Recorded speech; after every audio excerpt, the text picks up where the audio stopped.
Ayan ang aming mother leader. At umuulan? niya. Araw-araw, sila pa nung Wednesday. Sabi nga, Ay, ba't sa inyo, maulan din? dito, Init. hindi. Mainit nga dito eh. Init, tapos lumalamig paghapon o gabi. Dito, wala. Maaliwa-liwanag nga ngayon. Kanina, super kulimlim. Kamusta yung mga bata? Back to school na. Wala pong cancel ang school. Cancel dahil nga Kasi sa bagyo. simula lang cancel na. Buset na yan. Sa bagyo. Si Cloudy. Asa si Cloudy? Cloudy, Ay, hello. Ganda yung damit mo Ninja Turtles. Busy siya. Si Hulk ba? Hindi na siya si Spider-Man hello. Ang cute. Hello? bahay. Si ate. Si ate. Nasa doon si Ate.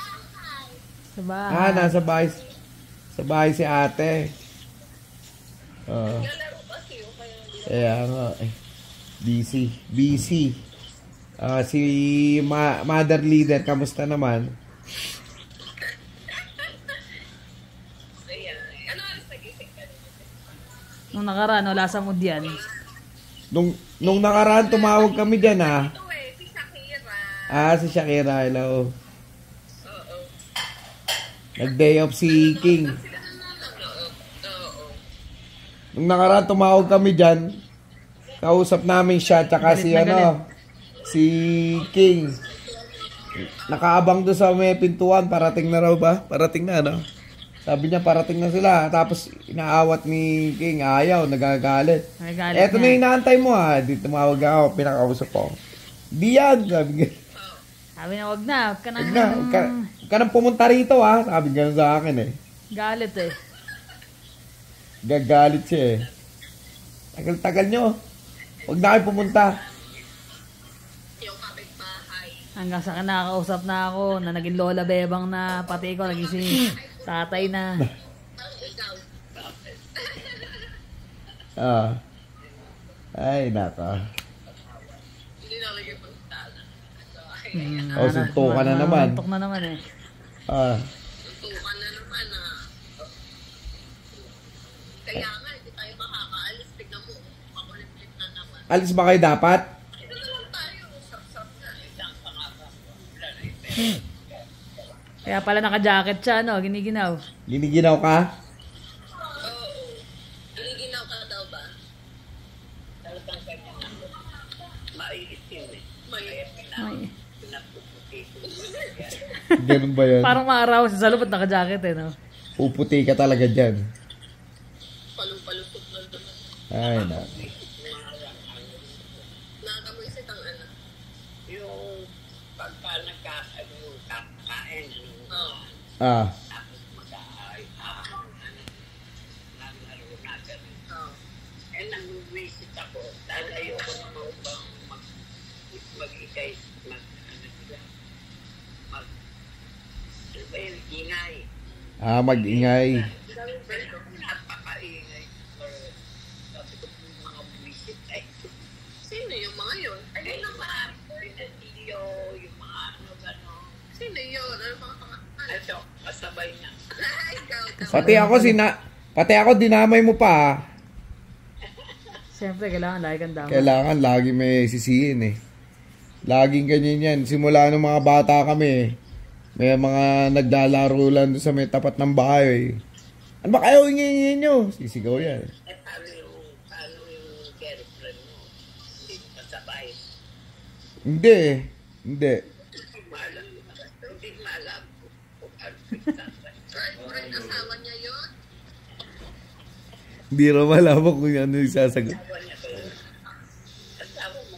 Asawa ko. Hindi mo rin nasabi, nalimutan na naman. Lagot ka, nakikinig. Dito ko sa tabi. Ayan ba yan? Yung sinasabi mo? Nako, nalulintikan ako dyan pag meron pang iba. Yung isang makakalbo daw. Eto yun, tinan mo, magkaraan lang ng mga ilang buwan to, kakalbuhin to eh. Kasi ooperahan. Kakalbuhin talaga yan. 2 kalbo na kami, lato-lato. Lato-lato yung labas namin. Lato sa bahay. Na kalbo. Ito din eh, papakalbo ko na rin to ay magsukulay eh. Oo, para wala nang susuklayin. Ipapakalbo na kita. Papakalbo ka na rin daw. Pare-pareho na tayong kalbo.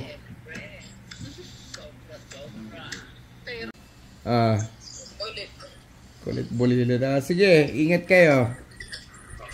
Good. Sige, good night. Good Good night. night. Love Love you. you. Ingat kayo lagi. Ingat lagi ah. Love you, me. Love you. Kasi baka abutan sila ng bagyo. Oo. Maulanan kami. Bye-bye. Bye-bye. Love you. Bye-bye. Bye-bye. Pahingin ng mga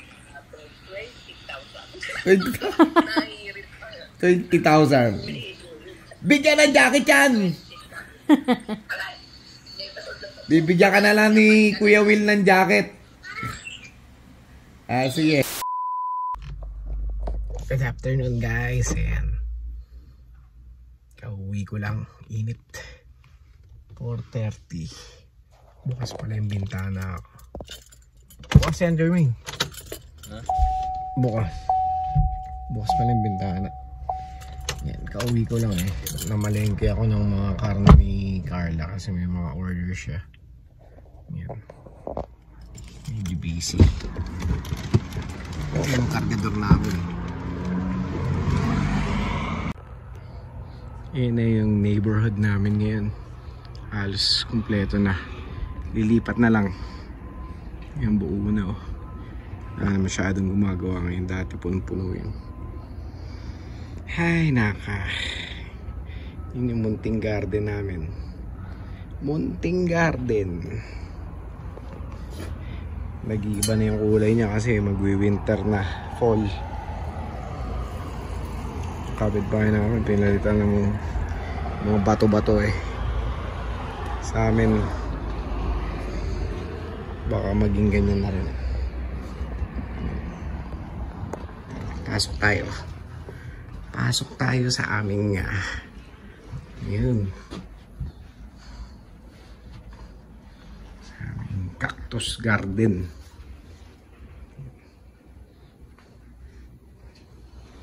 Yan siya.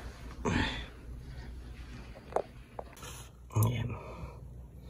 Mga gym na calcium. Ito na patubo namin oh. Mga buto-buto. Yun oh. Kaya lang konti lang eh. Marami dapat yan eh. Konti lang yun nabubuhay. Napabayaan Jonas eh. Cute. Ito yung mga favorite namin eh. Yan. Kaya itong mga cactus na walang tinik.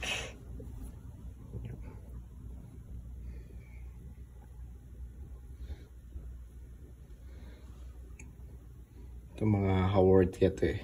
Succulent din siya pero parang clear siya pag natatapat sa araw. Ayan, ganyan. Parang medyo yung tubig na iniipon niya talaga sa mga dahon niya eh. Mukhang magaang na naman mukhang uhaw na naman sila.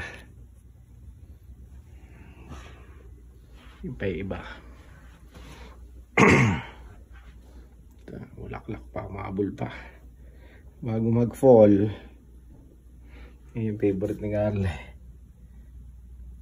Parang baby fingers.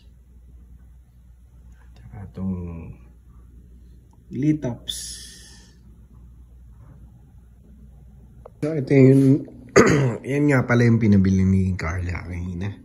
Sabi niya nga siya na lang daw bibili. Sabi ko kasi sa northeast din. Bale, ako ganyan ako southeast. So ako na lang yung bumili. Tapos ang hirap pang kausap yung tindera. Ano siya eh, Chinese siya. Tapos sabi ko pork bat. Binigyan ako 2 balot na pork pork pat. Tapos sabi ko, ano yan? Tapos sabi niya, ano, pork pat, di ba sabi mo? Pork pat pala yung binigay sa akin, yung taba pala yung na may balat. Kaya yun, sabi ko, ay hindi yan. Kaya lang, hindi na ma-refund yung pera kasi naka-debit. So sabi niya, ano, meron ka bang ano, yung credit card tapos doon na natin lalagay yung ano, yung nagkamali siya. Sabi ko, wag na, bibili na lang ako ng ibang karne na kailangan. So yun. Binalit na lang ng karne. Madali naman ako kausap eh. Tapos, eto na nga pala itsura ng ginawa namin. Yan. Ganda siya eh, no? Para naging accent wall siya. Pero yung bala ko talaga dyan, pag nagsawa na ako sa kulay niyan, ayan kasi siya pag malayo eh. Pag nagsawa na ako dyan, pipinturahan ko yan. Doon na makikita yung art talaga niyan. Tapos nanonood kami na itong video ni bagong upload ni Ninya tungkol kay Mami. Kaya medyo intriguing eh. Medyo intriguing siya kasi meet na lang natin para baka makapiright pa ako eh. Nagalit si Mami eh. Nagalit siya sa pinapanood niya yata. Pinapanood niya yata yun eh. Si Jeremy kasama ko ngayon. Tambay kaming dalawa pagkagaling sa work. Eh, nagbukas na ako ng TV para relax. Ayun o, nagagalit siya o. Pinakailaman daw. Patay ka ngayon, yari na.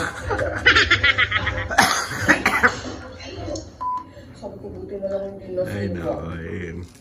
Medyo, ano nga lang talaga. Medyo may pagka-violente si Mami eh. Ganun yun eh. Alam nyo ba guys, nung mga bata kami yun, pag nagalit yan, yari na, takbuhan na. Palo ka talaga dyan. Lalo na ako. Makulit pa naman ako ng maliit ako nung bata ako. Yan. Tawag sa akin ng Victoria! Yari ka na. Pag tinawag na ako nun, kuya ko, Boy, tsaka si John. Ganun siya eh, pag nagagalit eh. Paglapit mo nun, yari ka na, kurot ka nun, pikot o kaya kurot. Ay, nakakamiss din ng mga yun. Pero sabi nga ni Ninya, talaga hindi raw nawawala yung tantrums ni Mami. Lagi rin nagkakaroon ng ganun. Yan yata talaga yung sakit na yun. Parang pabalik-balik minsan.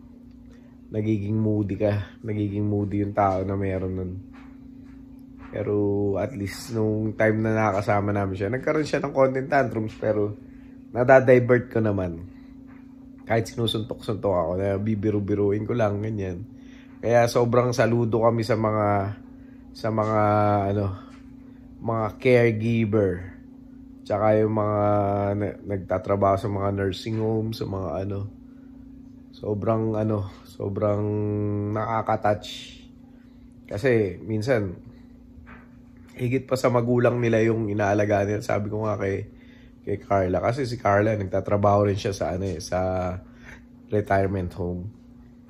Lumalapit din sa kanya yung mga matatanda pag may request na pagkain at saka yung mga gusto nilang order, ganyan. Ganon din naman pag nasarapan sila doon sa order or hindi nasarapan, na-approach din nila si Carla. Pero most of the time nga, ayun, nasasarapan naman doon sa mga luto ni Carla. So, masaya siya.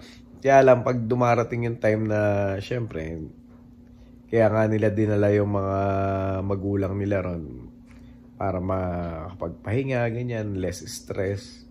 Kaya lang, syempre, matatanda na nga rin. Minsan namamatay na lang, ganyan, or nakikita na lang nila, wala nang buhay doon sa kwarto, or minsan nawawala. Minsan depressing, di ba? Kaya nga sabi ko kay Carla, parang ang hirap magtrabaho sa ganun trabaho kasi mapapalapit ka doon sa tao tapos malaman-laman mo, wala na pala. Ang hirap nung ganun, di ba? Kaya saludo ko doon sa mga nagtatrabaho sa ganun.